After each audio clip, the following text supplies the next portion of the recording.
नमस्कार, मैं प्रिया और आप देख रहे हैं बिहार न्यूज। बिहार में पंचायत चुनाव जैसे जैसे अगले चरण में पहुंचती जा रही है, वैसे वैसे ग्रामीण क्षेत्रों की सरगर्मी भी बढ़ती जा रही है। आपको बता दें कि 2 चरणों के चुनाव हो जाने के बाद आज दूसरे चरण की मतगणना भी हो रही है। इसके साथ ही 5वें चरण के नामांकन की प्रक्रिया भी शुरू हो चुकी है। साथ ही क्षेत्र के प्रत्याशी और मुखिया भी अपनी अपनी तैयारियों में जुटे हुए हैं। हमारी टीम रोजाना अलग अलग क्षेत्रों में जाती है और आपको वहां से रूबरू करवाती है। इसी कड़ी में आज हमारी टीम ग्राम पंचायत निहालपुर प्रखंड रत्ती फरीदपुर पहुंची और वहां के वर्तमान मुखिया राजीव रंजन कुमार उर्फ बबलू से मुलाकात किया। तो आइए आज आपकी मुलाकात करवाते हैं ग्राम पंचायत निहालपुर प्रखंड रत्ती फरीदपुर के वर्तमान मुखिया राजीव रंजन कुमार उर्फ बबलू से। बबलू जी नमस्कार। नमस्कार। बहुत बहुत स्वागत है आपका बिहार न्यूज में। नमस्कार।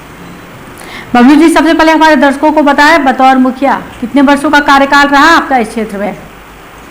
ये मेरा दूसरा टर्म है जी। और पंचायत में जो विकास नहीं हुआ था, बहुत सारा विकास किया। कोई ऐसा काम नहीं है जो मेरे पंचायत में भी बाकी है। कुछ है वैसा काम जो अभी बाढ़ क्षेत्र है और बाढ़ के चलते हमारा पंचायत में जो पैन है, पोखर है, आहर है, जो से सब सारा किसान का धान जो गल गया है, यही सिर्फ समस्या है। और सारा गली नली जल नल सारा काम मेरे पंचायत में जी। तो बबलू जी, मुख्यमंत्री की सफलतम योजनाओं में एक साथ निश्चय योजना कितनी सफल रही है आपके क्षेत्र में? हाँ, 110%।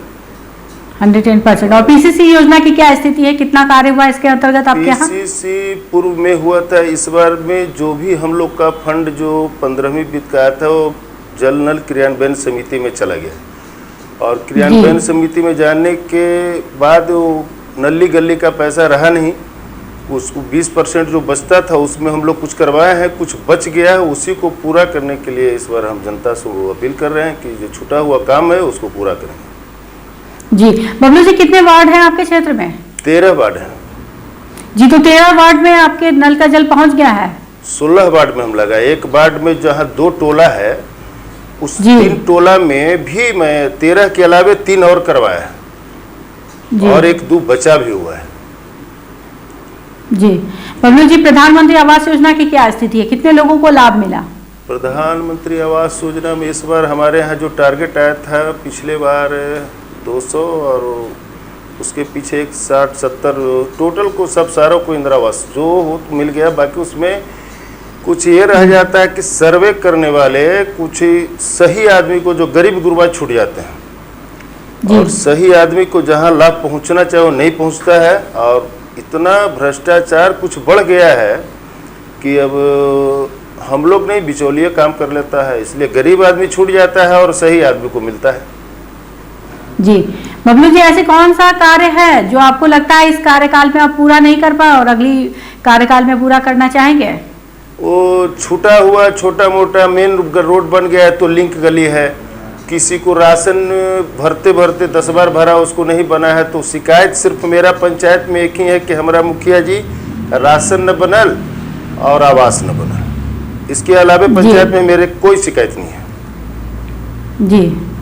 बबलू जी, इस बार क्या चुनावी मुद्दा लेकर जा रहे हैं आप लोगों के बीच? लोग आपको दोबारा प्रतिनिधि क्यों चुनेंगे? 2 बार मैं पूर्व में रह चुका हूँ। जी जी जी। तीसरा बार मेरा। तीसरी बार। जी। तो विकास का हर कोई हमको कुछ बताने की जरूरत जनता में नहीं है, जनता सब जानता है। छूटा हुआ कोई काम जो मेन चीज के गली गया उसका लिंक बचा है तो लिंक हमारे घर दरवाजा नहीं जोड़े हैं तो छूटा हुआ काम है। और वही मेन सबसे बड़ा है कि वही राशन और आवास, कुछ जो गरीब गुरबा जो जेन्युइन है वो छूट गए हैं और उनका नहीं बना है तो वही थोड़ा शिकायत मिल रहा है कि अब हमारे घरवा न बनेला तो हमारे राशन न मिले थे, बड़कन के मिले थे, हम लोग गरीब को नहीं मिल रहा है। जी। तो आपका पंचायत ओडीएफ मुक्त हुआ है कि नहीं? जी ना, ओडीएफ मुक्त। अच्छा, ओडीएफ है। हाँ हाँ हाँ, ओडीएफ मुक्त हो गया है। हाँ।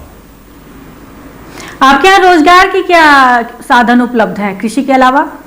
कृषि के अलावा कुछ नहीं है। कृषि के अलावा कोई रोजगार यहाँ नहीं है। किसी तरह की लघु मनरेगा से होता है, मनरेगा से है, कुछ पैन का काम होता है, अलंग का काम होता है, ये सब कुछ काम है। अच्छा। और जल जीवन हरियाली योजना के अंतर्गत कितना कार्य हुआ आपके यहाँ? जल जीवन हरियाली में भी बहुत सारे लोग काम किए हैं। जल जीवन हरियाली में कहीं तो पेड़ पौधा लगा है, कहीं कुछ मछली पालन पे भी कुछ लोग किया है, मनरेगा के तहत हुआ है जल जीवन हरियाली से। तो वही कुछ यही 2, 4, 5 पंचायत में वो बगीचा उगीचा लगा है। जी जी, आप अपने क्षेत्र को आदर्श पंचायत से कितना दूर मानते हैं अभी इस आदर्श वक्त? पंचायत से हम लोग को तो कोई फंड ही नहीं मिल रहा है अभी। तो फंड उतना जो चाहिए, अब 15वीं वित्त का जो पैसा होता था उसे गली नली हम लोग बनाते थे। तो हम लोग को कोई पैसा मुखिया के फंड में तो रहा नहीं। जो उसका 20% बचता था उसी से मुखिया जी कहीं किसी को नली गली दे दिए। उसके अलावे तो मनरेगा से होता है। मनरेगा में जो है सो सब कोई के जिसके पास पूंजी है वो कराता है, पूंजी जिसके पास नहीं है वो नहीं करा पाता है। जी, तो फंड की कुछ कमी रही आपके कार्यकाल में? हाँ, कार्यकाल में अगर फंड रहता तो मेरा मैंने पूरा पंचायत को हम ये कर देते। कोई छूटा हुआ काम नहीं होता। इसलिए जनता को मैं इसीलिए मैं फिर तीसरा बार कह रहे हैं कि छूटा हुआ जो काम है उसको हम पूरा करेंगे। और इसलिए हमको तिवारा एक बार और हमें आशीर्वाद दीजिए। जी, हमारे चैनल के माध्यम से आप इस क्षेत्र के विकास के लिए सरकार से कोई मांग करना चाहेंगे? हाँ, सरकार से तो मांग है। सरकार से हमको यही मांग है कि जो जेन्युइन आदमी है धरातल पे उसको राशन मिलना चाहिए और आवास मिलना चाहिए। सरकार का जो विधि व्यवस्था है वो जो है ब्लॉक लेवल पर इतना सारे भ्रष्टाचार है कि उसके कारण वहाँ सही आदमी का काम नहीं हो रहा है। जो भी बिचौलिया हो रहा है, पैसा ले रहा है तो उसका आवास बन जा रहा है, पैसा ले रहा है तो उसको राशन बन जा रहा है, और सही गरीब आदमी छटपटाते रह जाता है, उसको बनता नहीं। जी, नॉमिनेशन के दौरान लोगों का कैसा सहयोग मिला आपको? अच्छा सहयोग, आशीर्वाद मिला। बबलू जी, बात करें बीते समय, जी बबलू जी, बीते समय कोरोना की जिस तरीके की स्थिति रही, अपने क्षेत्र के लोगों के लिए आपने किस तरह से कार्य किया? अपने पंचायत में जो सरकार की तरफ से हम लोग जिम्मेदारी पहले बार तो मिला था, हम लोग खुद अपने उसका अपने से बनवाए थे मास्क, और अपने से बनवा के हर वार्ड में जाके वितरण, सैनिटाइज अपने मशीन खरीद के पूरे पंचायत का हर वार्ड में हर टोला पे सैनिटाइज करवाया। उसके बाद पहले बार में साबुन और 2-2 साबुन, 2-2 मास्क और सारा वितरण पहले बार में किया। इस बार हम लोग को ब्लॉक लेवल पे नहीं हो रहा था। जी जी, तो पंचायत सेवक मार्फत वही हम लोग को हुआ, कितना खर्च हुआ तो इतना ये भर दीजिए, तो चेक भर दिया जी। और वर्तमान में आपके यहाँ स्वास्थ्य केंद्र की क्या स्थिति है बबलू जी? वर्तमान में स्वास्थ्य केंद्र तो है, ठीक ठाक है। क्या व्यवस्था है डॉक्टर और एनएम की? वो सब खत्म है। एनएम भी 2-4 दिन पर आती है, नहीं आती है। अच्छा जी, तो 4-4 दिन पर एनएम आती हैं। और डॉक्टर साहब भी आते हैं। अब रतनी, अब यहाँ तो निहालपुर में भी स्वास्थ्य उपकेंद्र है, आते हैं डॉक्टर, या डॉक्टर साहब आते हैं। बाकी वो लोकल सब रहता है बाजार के, तो सब अपना सर सब है अपना निकल रहा। जी जी, तो एनएम अगर रेगुलर नहीं आ रही, 4 दिन पे आ रही, तो लोगों को तो असुविधा होती होगी अगर किसी को इमरजेंसी पड़ जाती होगी तो। जी जी जी, तो ये व्यवस्था क्यों है बबलू जी आपके यहाँ? एनएम लगातार रोजाना क्यों नहीं आती? जाते हम कंप्लेन किए हैं CS जिला में, हम वहाँ जहानाबाद में वो लिख के भी दिए हैं 1-2 बार के व्यवस्था तो लोग होता है जांच पड़ताल में। हमारे रतनी पी वहाँ से भी यहाँ पर अथी होता है, तो करते हैं तो फिर सही होता है। फिर 10 दिन भी 1 महीना के बाद वही व्यवस्था है। जी, तो ये आपके क्षेत्र की एक बड़ी समस्या है। चिकित्सा तो लोगों को समय पर मिलना चाहिए, और हम उम्मीद करते हैं कि अगर आप दोबारा जीत करके आते हैं तो ये समस्या आपके क्षेत्र की दूर हो। हाँ हाँ, उसको हम 1-2 जगह तो हम नया प्रपोजल में भी डाला हो कि स्वास्थ्य केंद्र और नया बनना चाहिए। जी, तो बीच में बबलू जी, आखिरी सवाल, चुनाव का समय है, क्षेत्र की जनता से आप क्या कहना चाहेंगे इस वक्त? जनता से कुछ नहीं, जनता को मैं कुछ नहीं कहना, हमको ये कहना है कि मैं 2 बार सेवा किया हूँ। पूर्व में मेरा पंचायत 2006 के पहले एक टर्म में 2 मुखिया की हत्या हुई थी जी, और हत्या के बाद जब 2 टर्म 2-2 साल दोनों चलाए, 9 महीना बचा तो उप मुखिया ने पंचायत चलाया, और वो भी यहाँ नहीं, पटना से रह के। और बेचारा सोचा कि 2 मुखिया दबंग मरा गए तो हम उप मुखिया के 9 महीना है तो हम यहाँ क्यों पटना से रह के चलाते थे। वो ख़त्म हुई जब 2006 में चुनाव आए। हम जब चुनाव में आए उतरे, कुछ लोग, सारे परिवार लोग मना कर रहे थे, बाकी उसके बावजूद भी मैं सोचा कि नहीं, चुनाव हम लड़ेंगे। चुनाव लड़े, उसके बाद चुनाव पूरे जिला में सबसे ज़्यादा वोट से मैं जीता। तो हमारे साथ भी समस्या पंचायत में आया, बाकी उसको मैं सबको एक समान लेकर पूरे पंचायत को ऊंच नीच छोट बड़ कोई नहीं, ऐसा मेरे अंदर में जात नहीं जमात चाहिए, हर वर्ग का साथ चाहिए का नारा है और सबको हम एक साथ लेकर चलते हैं।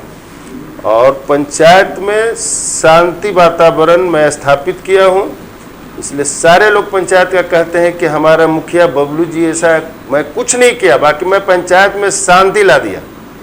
जहाँ राइफल की गोली चलती थी, जहाँ मर्डर होता था, वहाँ 2 बार से मैं, मेरे ऊपर कोई किसी का मेरा गोली को फेल कर दिया। जी, बहुत बहुत धन्यवाद बबलू जी आपका बिहार न्यूज़ से बातचीत करने के लिए। बिहार न्यूज़ के माध्यम से हम चाहेंगे कि इस बार आपके क्षेत्र की जनता चुनाव में सही उम्मीदवार का चयन करे। हमारे चैनल की तरफ से आपको चुनाव के लिए बहुत बहुत शुभकामनाएं। तो ये थे हमारे साथ लाइव बातचीत करने के लिए ग्राम पंचायत निहालपुर, प्रखंड रत्नी फरीदपुर से वर्तमान मुखिया राजीव रंजन कुमार उर्फ बबलू, जिन्होंने बताया कि अपने 10 वर्षों के कार्यकाल में इस क्षेत्र के विकास के लिए मैंने सारे कार्य किए हैं, हर योजना को धरातल पर उतारने का कार्य किया है। हालांकि उन्होंने थोड़ी सी फंड की कमी बताई, साथ ही ये विश्वास जताया कि क्षेत्र की जनता एक बार फिर उन्हें चुनाव में विजयी कराएगी। उन्होंने कहा कि अगर वो चुनाव जीत करके आते हैं तो इस क्षेत्र के बचे हुए अधूरे कार्य को पूरा करेंगे, साथ ही इस पंचायत को आदर्श पंचायत बनाने का कार्य करेंगे। इस तरह की तमाम छोटी बड़ी खबरों से अपडेट रहने के लिए आप देखते रहें बिहार न्यूज़।